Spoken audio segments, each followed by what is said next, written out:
Hello friends, तुम्ही पण नवीन पोळी करायला शिकला आहात का आणि तुमची पोळी कडक येत आहे का? तर त्यासाठी तुम्ही हा व्हिडिओ पहा ज्याने तुमच्या पोळ्या मऊ लुसलुशीत आणि नरम राहतील. तर इथे आपण काय केले, 1.5 वाटी गव्हाचं पीठ घेतलं आहे. 1.5 वाटी, माझ्याकडे जी वाटी आहे ती थोडीशी मोठी आहे, तर 5 पोळ्या होतात. तर याच्यामध्ये मीठ घालून घ्यायचं आहे. मीठ असं व्यवस्थित पिठामध्ये मिक्स करायचं आहे आणि मिक्स केल्यानंतर आपल्याला काय करायचं आहे, याच्यामध्ये पाणी असं अंदाजाने घालायचं आहे. अगोदरच पाणी ओतून ठेवायचं नाही आहे. तर हळूहळू आपल्याला जसं जसं कणकेत ते पाणी ॲब्झॉर्ब होईल तसं तसं त्याच्यामध्ये घालायचं आहे आणि असा हा पिठाचा जो गोळा आहे तो तयार करायचा आहे. हळूहळू ही कणिक अशी आपल्याला पाणी घालत घालत मळून घ्यायची आहे. तर शक्यतो चपातीसाठी आपल्याला 50-50% असं प्रमाण लागतं, म्हणजे 50% पाणी आणि 50% पीठ. तर इथे मी जे पीठ घेतलेलं आहे ते चाळत नाही, कारण त्याच्यातले जे फायबर असतात ते निघून जातात. तुम्हाला जर चाळायचं असेल तर तुम्ही चाळू शकता, ज्याने पोळ्या अजून मऊ होतात, परंतु फायबर हे पोटासाठी चांगले असतात. सो मी कधीही कणिक मळताना पीठ चाळत नाही. सो आपल्याला काय करायचं आहे, असं पाणी घालत घालत छान असा गोळा तयार करून घ्यायचा आहे, जो खूप हार्डही नसेल आणि खूप लूजही नसेल. मध्यम असा आपल्याला याची कन्सिस्टन्सी ठेवायची आहे. तर पुरीचं पीठ मळताना आपण काय करतो, थोडंसं घट्ट मळतो, परंतु इथे आपल्याला अजिबात पुरीसारखं पीठ मळायचं नाही आहे. आपल्याला थोडंसं मीडियम मळायचं आहे, जेणेकरून की ते असं खूप चिकटही होणार नाही आणि खूप हार्डही होणार नाही. तर जेव्हा आपण पीठ मळतो तेव्हा हे असं चिकटलं नाही पाहिजे, पूर्णपणे पीठ असं गोळा होऊन आलं पाहिजे. इथे आपली कणिक तिंबून झालेली आहे.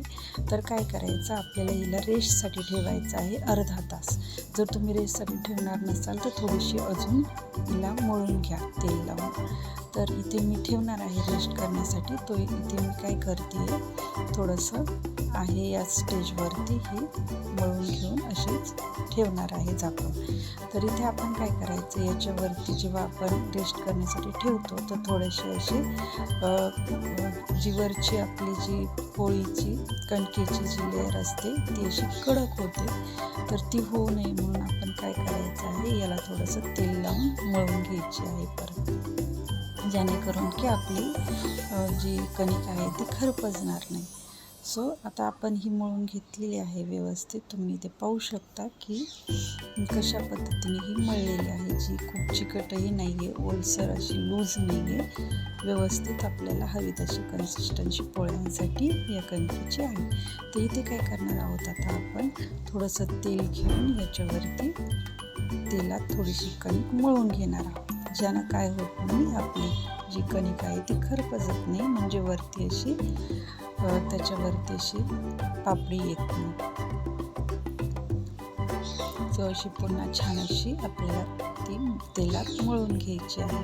तुम्ही पाहू शकता की खाली जिथं आपलं ताट आहे, परात आहे, ती किती क्लीन झालेली आहे. म्हणजे अशी व्यवस्थित कणकेला सगळं आपण जेव्हा कणिक तिंबतो तेव्हा ते सगळं असं क्लीन झालं पाहिजे.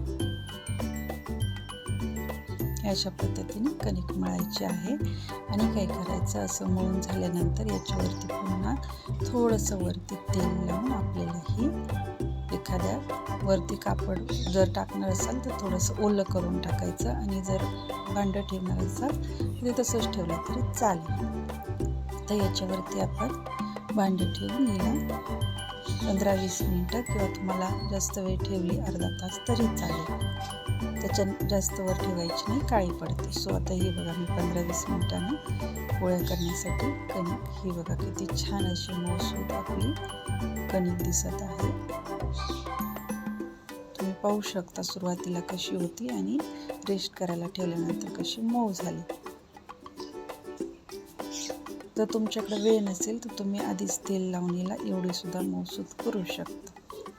आता घेऊया पोळ्या लाटायला. तर पोळ्या लाटताना काय करायचं आहे, आपल्याला 3 पदरी पोळी करायची आहे. तुम्ही 8 पदरी करू शकता, 2 पदरी करू शकता, पण 3 पदरी पोळी केली तर ती व्यवस्थित राहते मऊ राहते आणि तिला 3 लेयर्स सुटतात. तर इथे बघा असं आपल्याला हव्या त्या आकाराचा तुम्हाला जेवढं लाटता येईल तेवढा असा उंडा घ्यायचा आहे. त्याच्यानंतर काय करायचं, थोडीशी पोळी आपल्याला लाटून घ्यायची आहे आणि छोटीशी पोळी लाटून घेतल्यानंतर तिला घ्यायचं आहे आपल्याला थोडंसं आतमध्ये तेल लावून. आणि तेल लावल्यानंतर आपल्याला काय करायचं, त्याच्यावरती हे असं तेल लावून थोडंसं पिठी टाकायची आहे, ज्यानं काय होतं की जेव्हा आपण पोळी भाजतो तेव्हा हे जे कण आहेत ते असे वरती उठतात आणि आपली पोळी फुगते आणि तिला लेअर्स सुटतात. सो आपल्याला ही प्रोसेस करायची आहे जेणेकरून की तुमच्या पोळीला लेअर्स छान असे सुटतील.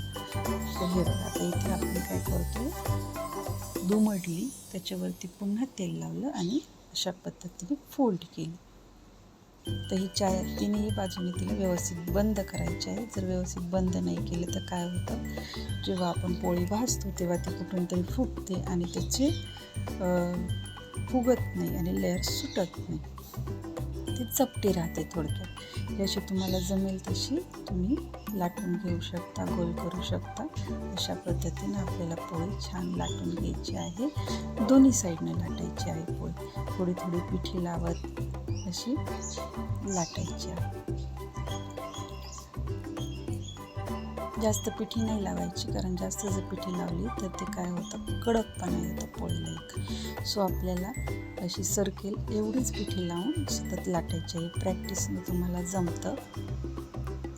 सुरुवातीला नाही आली तरी घाबरायचं काही कारण नाही. जसं जसं तुम्ही पोळ्या करतात तसं तसं त्याचे असे छान अशी पोळी आपल्याला लाटता येते. थिकनेस आपल्याला साईडला लाटायची आहे पोळी. कधी पण लाटताना मध्ये जास्त प्रेशर द्यायचं नाही आहे. साईडनं आपल्याला छान अशी त्याच्या कडा लाटून घ्यायच्या आहेत, बारीक करायच्या आहेत, त्याची थिकनेस अशी कमी करायची आहे.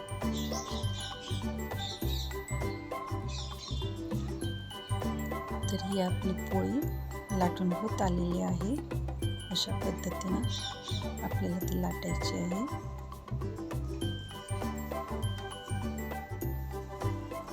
आता काय करायचं, आपल्याला पोळी जेव्हा आपण लाटतो की नाही त्याच्यानंतर जेव्हा भाजतो तेव्हा तव्यावरती आपल्याला तवा गरम करायचा आहे आणि नंतर पोळी जेव्हा आपण टाकतो तेव्हा थोडासा कमी करायचा आहे. त्याच्यावरती थोडंसं तेल असं शिंपडायचं आहे थोडंसं, जेणेकरून की आपली पोळी खाली अशी चिकटत नाही आणि लगेच अशी काळी म्हणजे भाजताना अशी काळी पडत नाही. सो या छोट्या छोट्या टिप्स आहेत. ही पोळी झाली आहे आपली लाटून. आता आपण ही घालणार आहोत तव्यावरती. मला सांगितल्याप्रमाणे असं थोडासा शिंतोडा मारून आपली पोळी भाजायची आहे आणि त्यावेळी आपल्याला करायचा आहे गॅस थोडासा मोठा.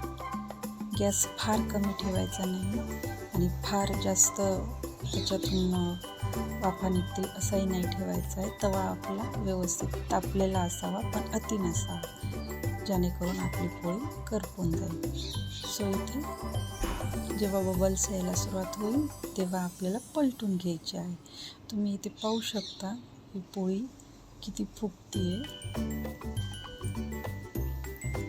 जेव्हा तुम्ही ती व्यवस्थित लाटता तर काय होतं, कधी कधी लाटताना एका साईडला थोडीशी अशी जेव्हा तुटते पोळी तेव्हा हे बघा इथे तुम्ही पाहू शकता थोडीशी तुटलेली असते तिथे पोळी जास्त फुगत नाही. सो शक्यतो जेव्हा आपण पोळी लाटतो तेव्हा साईड व्यवस्थित त्याच्या दाबून घ्यायच्या आहेत.